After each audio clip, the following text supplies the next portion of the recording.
지인이 부탁해서 하나 들어주고 주위에서 좋다고 하니까 가입하고 텔레비전 홈쇼핑 보다가 혹해서 전화로 하나 들고 이렇게 쌓이고 쌓인 보험이 지나치게 많아져서 불필요한 곳에 엄청난 돈을 낭비하고 계신 분들이 있어요. 이렇게 중복되거나 보험료를 과하게 내고 있는 분들을 보면 상당수가 아는 지인이나 홈쇼핑을 통해 제대로 확인도 하지 않고 가입한 경우가 많습니다. 중복되거나 불필요한 항목은 아닌지, 보상은 잘 나오는 보험인지, 낸 돈을 돌려받을 수 있는 건지 멋모르고 계약서에 서명하는 순간 평생 손해만 보다가 5년 후, 10년 후에 후회하며 해지할 수도 있습니다. 보험 현명하게 들자 이거예요. 이것저것 덕지덕지 중복돼서 받을 수도 없는 보험에 돈 낭비하지 마세요. 보험은 딱 이렇게 3가지면 됩니다. 오늘은 인생 살면서 꼭 필요한 보험 3가지에 대해 설명해 드릴 건데요. 오늘 영상 끝까지 시청하셔서 불필요한 보험료 줄이시고 그 돈으로 노후에 투자하시길 바라겠습니다. 도움되는 영상 매일매일 올려드리고 있으니까요. 구독과 좋아요도 한 번씩 눌러주세요. 평생보험 첫 번째는 당연히 모두들 알고 계시는 실손보험이죠. 실손보험은 내가 쓴 의료비에서 일정한 자기 부담금을 빼고 돌려주는 보험인데요. 감기 같은 자잘자잘한 진료비부터 치료비, 수술비, 입원비, 검사비까지 웬만한 의료비에 대한 보장이 가능합니다. 물론 지출한 의료비를 전부 받을 수 있는 건 아니에요. 언제 실손을 가입했는지에 따라 돌려받을 수 있는 보험금이 달라집니다.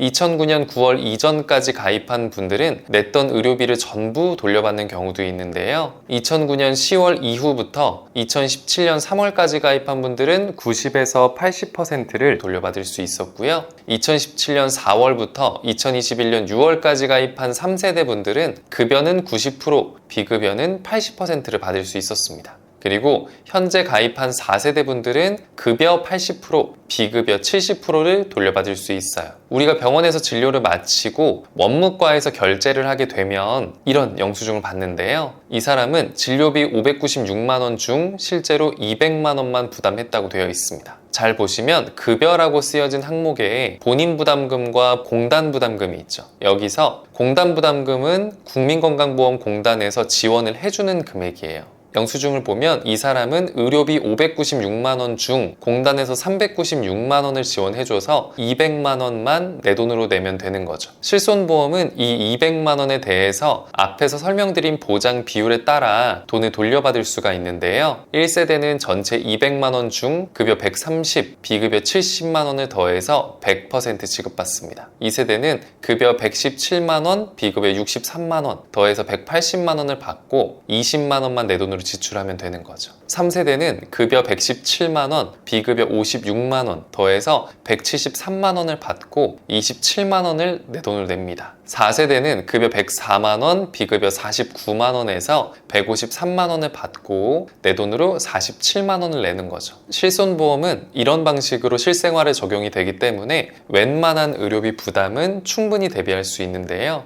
그런데 의료비가 1,000만 원, 3,000만 원 단위로 커질 경우는 어떻게 될까요? 아무리 보장 비율이 높아도 100만 원일 때 80%는 80만 원 보장을 해주지만 2,000만 원일 때 80%면 1,600만 원만 보장을 해주는 거예요. 400만 원은 내 돈 내야 된다는 거죠. 근데 이 점도 너무 걱정하지 않으셔도 됩니다. 바로 자기부담금 상한제라는 혜택이 적용되거든요. 자기부담금 상한제는 연간 최대 200만 원의 자기부담금을 넘어가면 그 초과분을 보험회사에서 지원을 해주는데요. 의료비로 5천만 원을 지출했다라고 할 때 2세대조차 10%인 500만 원을 부담해야 하죠. 그런데 이 자기부담금이 200만 원을 초과했기 때문에 500만 원에서 200을 뺀 300만 원은 보험사에서 추가로 지원받을 수가 있습니다. 결론적으로 급여 의료비에 대해선 2세대든 4세대든 아무리 많아야 200만 원만 지출하면 되는 거죠. 비급여도 2에서 3세대까지는 동일한데요. 단 4세대 실손부터는 비급여 의료비에 대해서는 상한제가 적용되지 않아요.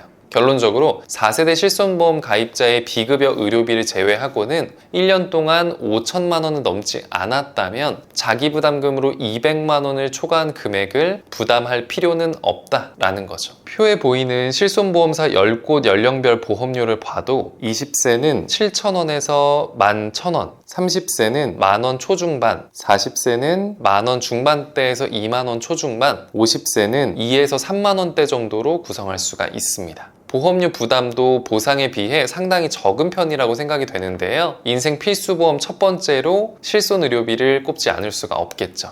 다만 완전 무결해 보이는 실손보험에도 단점이 당연히 존재하는데요. 바로 갱신형이라는 거예요. 일정한 주기가 지나면 보험사의 손해율에 따라서 보험료의 변동이 생겨요. 실손의 경우 이미 판매가 중지된 1, 2세대 가입자분들은 워낙 보장이 좋다 보니까 인상률이 도가 지나치다라고 생각될 정도가 많아요.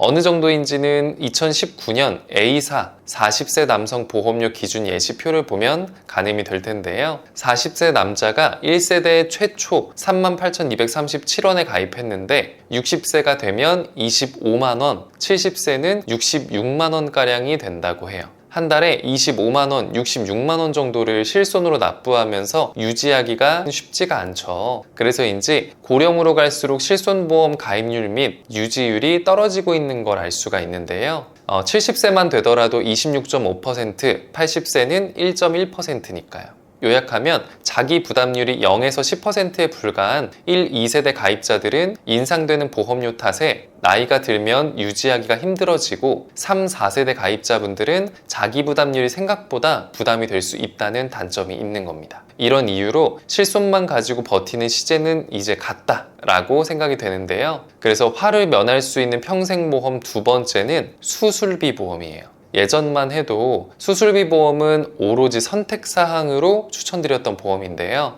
최근 들어 필수보험으로 각광받고 있어요. 그 이유는 크게 보면 세 가지 정도인데요. 첫 번째는 실손보험에 갱신된 보험료 부담 때문이에요. 말씀드린 것처럼 실손보험은 보험료가 인상되면서 막상 병원 갈 일이 많아지는 고령층에게는 유지하기가 힘들어지죠. 반면 수술비 보험은 비갱신형이 많아요. 초기 20년, 30년간만 납입하고 나이가 들면 보험료를 낼 필요 없이 보장만 기다리면 되는 거죠. 본 광고는 심의 기준을 준수하였으며 유효기간은 심의일로부터 1년입니다.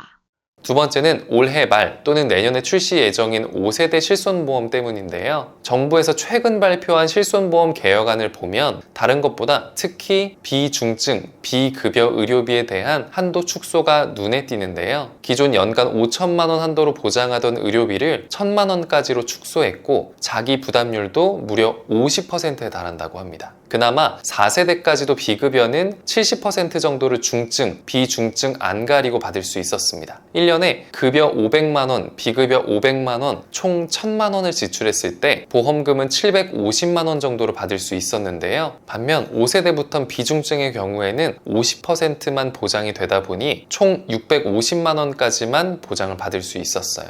반면 수술비 보험은 급여든 비급여든 무관하게 다치거나 아파서 수술을 받으면 보장을 받을 수가 있어요. 그렇기 때문에 필수보험으로 충분하죠. 세 번째는 실손보험의 통원 한도가 20만 원이라는 점 때문인데요. 의료기술이 발달하면서 입원 일수가 점점 감소하고 있습니다. 그런데 실손에서는 입원 시의 보장 한도가 5천만 원인 반면에 통원 시에는 20에서 30만 원 내외로 구성되어 있는데요. 때문에 당일 수술, 당일 퇴원인 경우 보장 한도가 20에서 30만 원에 불과하게 됩니다. 만약 500만 원짜리 수술을 통원으로 받았다면 나머지 470만 원, 480만 원을 고스란히 사비로 부담을 해야 하는 거죠. 반면 수술비 보험은 입원이든 통원이든 무관하게 약관에만 부합하면 보장을 해줍니다. 수술비 보험도 골절 수술비, 화상 수술비, 상해 수술비, 질병 수술비 등 종류가 정말 많지만 딱 세 가지만 기억하시면 되는데요. 세 가지 중에서도 먼저 추천드리는 보험은 1,5종 수술비예요. 1,5종 수술비는 질병과 수술의 종류에 따라서 1종부터 5종으로 나눠서 차등으로 지급해 주는데요. 백내장 수술은 1종, 용종 제거는 2종 이렇게 분류하는 것처럼 간단하고 빈번한 수술은 1, 2종으로 분류를 하고요. 또 카테터 삽입술, 코일 색저술 같이 별도의 절개 없이 실시하는 수술들은 3종으로 취급을 하고 이런 걸 비관혈 수술이라고 해요. 4종은 절개나 개두, 개복 등의 조치를 한 후 시행하는 관혈, 피를 보는 수술을 주로 이루고요. 5종에는 장기 이식 수술 같이 난이도가 어렵고 복잡한 수술이 포함되어 있습니다. 회사에 따라 다르긴 하지만 5종 기준으로 1에서 2천만 원까지 보장받을 수 있어요. 다만 말씀드린 것처럼 카테터 삽입술이나 코일 색절술 등은 주로 뇌동맥류 같은 혈관 치료에 시행하는 수술들인데요. 이런 비관혈 수술들은 1, 5종 수술비에서는 3종에 포함되어 있습니다. 그런데 3종 수술비는 100에서 300만 원 정도로 수술의 규모에 비해 보장이 부족한 편이다 라고 볼 수 있죠. 이를 위해서 필요한 게 엔대 질병 수술비입니다. 심장질환, 뇌혈관 질환 등 몇 가지 질환에 대해서 직접적인 치료를 위해서 수술을 받았을 때 1000에서 2000만 원 정도 보장받을 수 있는데요. 이 엔대 질병 수술비는 1호종 수술비에서 보장이 비교적 약한 혈관 수술에 대한 보장이 충분하다는 장점이 있어요. 다만 약관에 명시된 20대 질병들에 대한 수술은 보장해주지 않아요. 그만큼 보장 범위가 좁다는 단점이 있는 거죠. 보장이 좁다는 점을 보완하기 위해서 다음으로 추천드리는 게 바로 그냥 질병 수술비인데요. 이 보험은 일부 면책사항을 제외하고는 대부분의 질병에 대한 수술 시 보장이 된다는 장점이 있습니다. 면책사항도 요실금, 치핵, 제왕절개 등을 빼곤 거의 대부분의 보장을 받을 수 있을 만큼 수술비 보험 중 가장 범위가 넓은 축에 속하는데요. 다만 보장 한도가 20에서 50만 원 정도로 부족하다는 단점이 있어요. 이는 또 1호종 수술비로 커버할 수가 있어요. 요약하자면 수술비 보험은 보장이 넓지만 한도가 부족한 질병 수술비, 한도가 좋지만 비관혈에만 약한 1, 5종 수술비, 범위는 좁지만 비관혈 수술의 보장에 충분한 엔대 질병 수술비, 이렇게 3중으로 다 가입하게 되시면 각각의 장단점을 적절히 보완하는 최적의 수술비 플랜을 짜실 수가 있습니다. 마지막, 화를 면할 수 있는 평생보험 세 번째는 바로 3대 진단비인데요. 2023년 기준 한국인 사망 원인 1, 2, 4위에 각각 암, 심장, 뇌혈관 질환이 위치해 있습니다. 3위인 폐렴의 경우는 실손보험으로 웬만한 의료비 부담은 대처할 수 있는데요. 반면 암, 뇌, 심장 질환은 사정이 조금 다릅니다.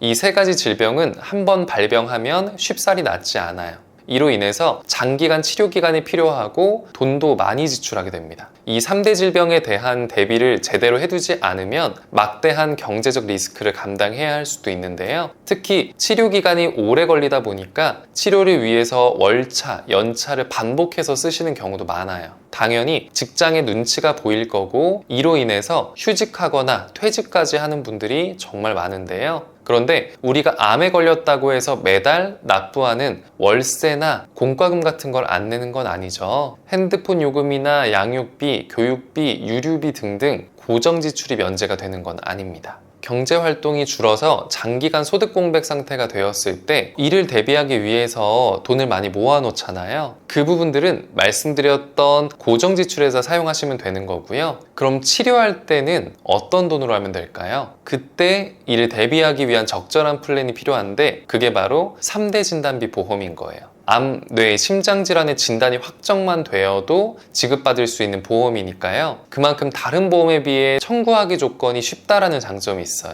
그래서인지 일부에서는 이런 소득 공백을 메우는데 내 돈을 전부 다 사용하고 치료하는 데는 진단비를 활용하시는 경우가 대부분이죠. 3대 진단비가 잘못 가입할 경우에는 막대한 보험료 부담을 떠안아야 할 수도 있는데요. 이러한 문제를 줄이기 위해서 어떤 3대 진단비를 가입해야 하는지 그걸 딱 설명드리겠습니다. 먼저 암 진단비는 일반 암 진단비와 유사암 진단비만 가입하시면 되는데요. 지금 보여드리는 그림은 암 진단비 보장 범위를 한눈에 알아볼 수 있도록 재구성한 이미지예요. 보시면 고해감, 소해감으로 분류가 된 원이 일반암 안에 들어가 있죠. 이걸 진단비에 접목해서 설명드리면 고해감, 소해감에 포함된 암종은 일반암 진단비로 전부 커버할 수 있다는 뜻이에요. 고해감에는 췌장암, 뼈암, 뇌암, 백혈병 등이 있고 소해감에는 전립선암, 자궁경부암, 유방암 등이 있는데요. 이 암종 모두 일반암 진단비 하나로 보장이 가능합니다. 말씀드린 암 이외에 흔히 알고 계시는 위암, 대장암 이런 일반적인 암종들도 일반암으로 가능하고요. 다만 경계성 종양, 제자리암 같은 초기암과 갑상선암, 기타 피부암 이렇게 4종에 대해선 일반암으로 보장하지 않습니다. 이제 감 잡으셨죠? 네, 유사암 진단비를 통해 보장받을 수 있어요. 그래서 암 진단비는 일반암, 유사암 진단비 이렇게 구성하시면 지구상에 존재하는 모든 암종에 대해서 대비하실 수 있는 거죠. 단 한 가지 주의하실 점이 있는데요. 유사암 진단비의 가입 금액이 일반암의 최대 20%까지만 구성할 수 있다는 점입니다. 예를 들어서 일반암을 1억 원으로 가입했다면 유사암은 20%인 2천만 원, 일반암을 5천만 원으로 가입했다면 유사암은 1천만 원까지만 구성할 수 있는 거죠. 이번엔 뇌 관련 진단비인데요. 해당 진단비에도 마찬가지로 보장되는 범위에 따라 이해하기 쉽게 이미지로 한번 보여드릴게요. 간단하게 뇌질환하면 우리가 흔히 생각하는 뇌출혈이나 뇌졸중, 뇌경색 등이 있어요. 뇌출혈은 뇌에 혈액이 공급하는 혈관이 터지는 증상을 말하고요. 뇌경색은 혈관이 막히는 증상을 말합니다. 뇌졸중은 이 두 가지를 모두 뜻해요. 다시 말하면 뇌출혈보단 뇌졸중이 더 큰 범주에 속하는 질환이라는 뜻인데요. 진단비도 마찬가지예요. 만약 뇌출혈 진단비만 가입했다면 뇌졸중, 뇌경색 등의 질환은 보장을 받을 수가 없습니다. 뇌졸중 진단비를 가입한 경우엔 기타 뇌동맥류 등 다른 혈관 질환을 보장받을 수 없죠. 따라서 일반암, 고해감, 소해감 진단비의 관계처럼 뇌혈관 질환 진단비 하나면 뇌출혈부터 뇌졸중, 뇌경색, 뇌동맥류 등 관련된 질병을 빠짐없이 모두 보장받을 수 있어요. 마지막은 심장 관련 진단비인데요. 암 진단비의 이미지와 비슷하죠. 일단 허혈심장질환 진단비에는 급성심근경색 진단비가 보장하는 질병들과 그 외 협심증을 비롯해 관련된 심장질환은 보장받을 수 있습니다. 협심증은 심장에 혈액을 공급하는 관상동맥이 좁아지는 증상을 말하고, 심근경색은 혈관이 완전히 막히는 증상을 말하는데요. 급성심근경색 진단비로 준비할 경우에는 협심증 같은 다른 질환은 보장하지 않기 때문에 기본적으로는 허혈심장질환 진단비로 구성하는 걸 추천드리고요. 그럼 심혈관질환 진단비엔 어떤 질병이 있는지 궁금하실 텐데요. 심혈관질환 진단비에는 부정맥, 신부전, 빈맥 등의 질병이 있는데요. 허혈심장질환만으로는 이러한 질병에 대해서는 보장을 해주지 않습니다. 그럼에도 불구하고 심혈관질환 진단비는 가족력이 있는 경우가 아니라면 그닥 추천드리지 않아요. 문제는 가성비가 안 좋기 때문인데요. 월 보험료 대비 보장이 허혈심장질환 진단비에 비해서 그렇게 좋지 못해서 기본은 허혈심장질환 진단비로 준비를 하고, 보완하고 싶다면 심혈관질환 진단비로 추가하시면 되겠습니다. 요약하자면 3대 진단비는 암 진단비, 유사암 진단비, 뇌혈관 질환 진단비, 허혈심장질환 진단비 이렇게만 구성하셔도 충분하고요. 다만 기본적인 진단비 보험들은 첫 1회만 지급하고 사라지는 소멸성 특약이기 때문에 이로 인해서 치료기간이 더욱 장기화되었을 때는 진단비만으로는 부족할 수 있습니다. 하지만 걱정하실 필요 없어요. 그렇기 때문에 실손보험과 수술비 보험을 가입하라는 말씀을 같이 드린 겁니다. 이 두 보험 모두 반복적으로 계속해서 한도대로 지급이 가능하니까요. 지금까지 화를 면하게 해주는 참을인 보험 3가지에 대해 알아봤는데요. 순서대로 실손보험, 수술비 보험, 3대 진단비 보험이었어요.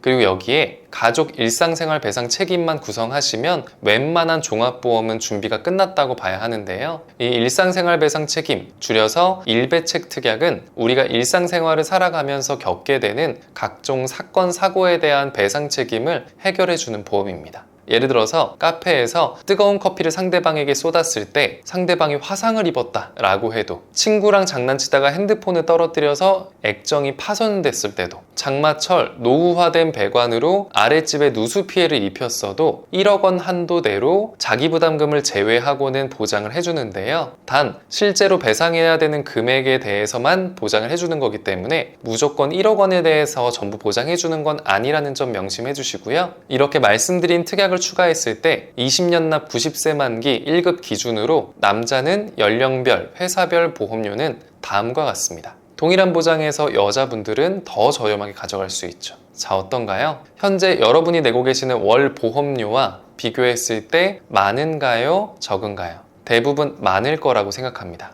제가 말씀드린 담보들 이외에 나의 증권에는 어떤 담보들이 있는지 꼭 점검해 보셔야 돼요. 간혹 사무직 종사자의 익스트림 스포츠를 즐기지 않는 분인데도 각종 상해 특약이 과도하게 많이 들어간 경우들이 있습니다. 또 처음에 가입할 때 보험료가 저렴했다는 이유만으로 갱신형 보험료만 가득한 분도 계시죠. 보험은 보험료가 저렴하면 좋겠지만 저렴하다면 그만한 이유가 있는 경우들이 많은데요. 필수 보험들로 저렴하게 가입했다면 너무너무 다행이지만 보험료는 저렴한데 알맹이는 없는 플랜도 있습니다. 정말 중요한 암진단비 가입 금액이 1,000만 원으로 적고 대신 아직 결혼도 안 했는데 종신보험에 가입된 경우가 대표적으로 있죠. 보험은 재테크나 저축용이 아니라고 생각해요. 내 건강을 담보로 돈을 벌겠다는 마음으로 가입해서는 절대로 안 된다고 말씀드립니다. 예상치 못한 갑작스러운 상황으로 지출하게 되는 경제적 리스크를 대비하기 위한 말 그대로 보험용인 거지, 이를 돈벌이 수단으로 여기는 순간 생애 쓸모없는 보험들을 가입하는 지름길로 빠질 수가 있습니다.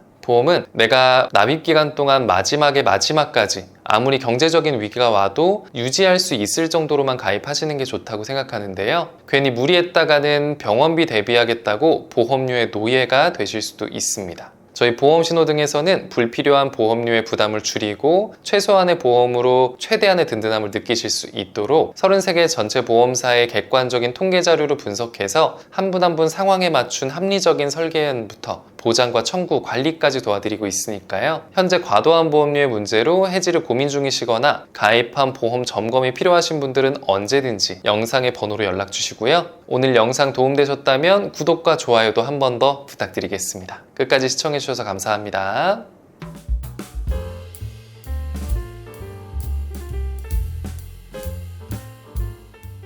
본 광고는 심의 기준을 준수하였으며 유효기간은 심의일로부터 1년입니다.